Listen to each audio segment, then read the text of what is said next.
Hello gamers, this is Sai, and welcome back to Which Way Games. Now remember to always say thank you, especially if you've just been rescued.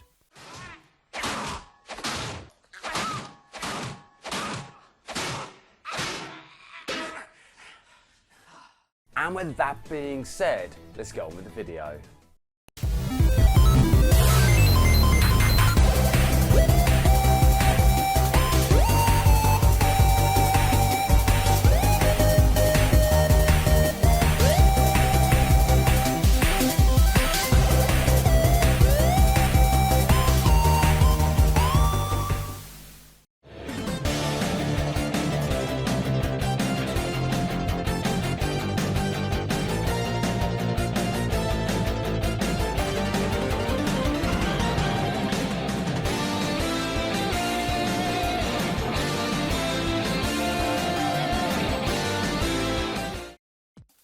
In the world of gaming, it seems that martial arts has played a significant role over the years, with some legendary gaming franchises taking advantage of this art of fighting, such as the fantastic series of Mortal Kombat, Virtua Fighter, Tekken, and the infamous Street Fighter series. Obviously, there are other games that focus on the way of the fist, but one gaming series in particular that had small beginnings in the arcade before dominating home consoles of the late 80s was the brilliant Double Dragon. This side-scrolling beat-em-up series spawned several sequels, as well as a TV series, a small comic line as well as a feature film, but more on that later. So with that in mind, let's go back to where it all started. Before Double Dragon graced the world of gaming, series creator Yoshihisa Kishimoto previously worked on the highly addictive Kinuaken. First appearing in the arcade, it wouldn't be long before Kinuaken made that transition to the homes of gamers, with Western releases being called Renegade.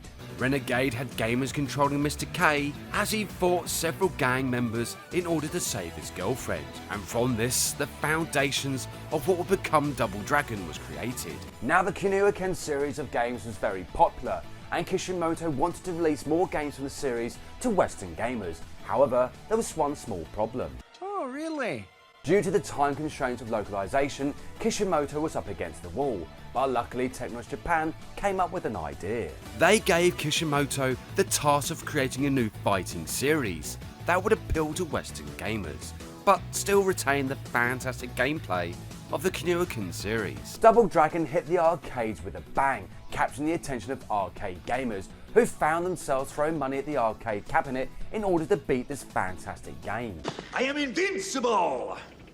Double Dragon stars Billy and Jimmy Lee as they embark on a mission to rescue Marion, who's been kidnapped by the Black Warriors gang.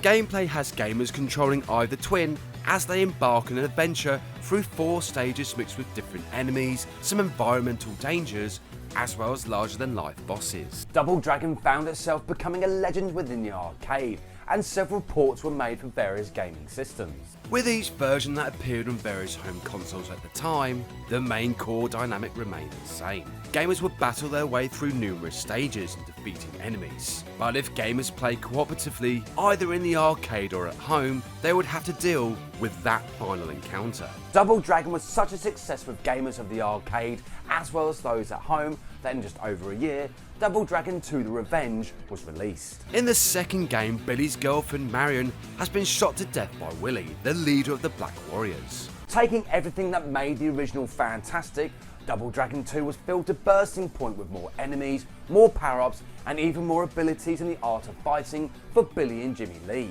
Gamers once again traversed through 4 stages of non-stop violence, with waves of enemies equipped with a variety of weapons, as well as even tougher bosses that make those of the original look like weaklings. Double Dragon Mania once again swept the nation, making the first 2 games classics of gaming, and from there, this allowed Double Dragon 3 to exist. The classic gameplay of the first 2 games had returned, but with a more realistic element to them, and enemies this time around came in many shapes and sizes, ranging from the usual gang members going all the way to supernatural beings of mythology. Some of these creatures from mythology would make lesser men tremble, but luckily Billy and Jimmy Lee are made of tougher stuff. Double Dragon 3 proved to be quite popular with gamers, but couldn't quite live up to the expectations of Double Dragon 2. But soon, with the dawn of the 16-bit era looming, the Double Dragon series would enter this realm of infinite possibilities, and from there Super Double Dragon would kick its way into the 90s. Now, Super Double Dragon may appear to be just an updated version of the original, but there's so much more that lays beneath the surface. As before in previous games, gamers could punch and kick their way to victory. However, what makes Super Double Dragon different was the ability to block and counter some attacks, as well as having noticeable differences between Billy and Jimmy Lee. The brothers played differently from one another, each with their own strengths and weaknesses, essentially being two sides of the same coin. Not only did Super Double Dragon have new features compared to the previous games, it also looked fantastic considering the hardware limitations at the time. Now, I remember when Super Double Dragon was first released, it was a pretty big thing. And when the Lee brothers teamed up with the Battletoads, my friends and I couldn't even comprehend how lucky we were, especially to play these fantastic games in the arcade.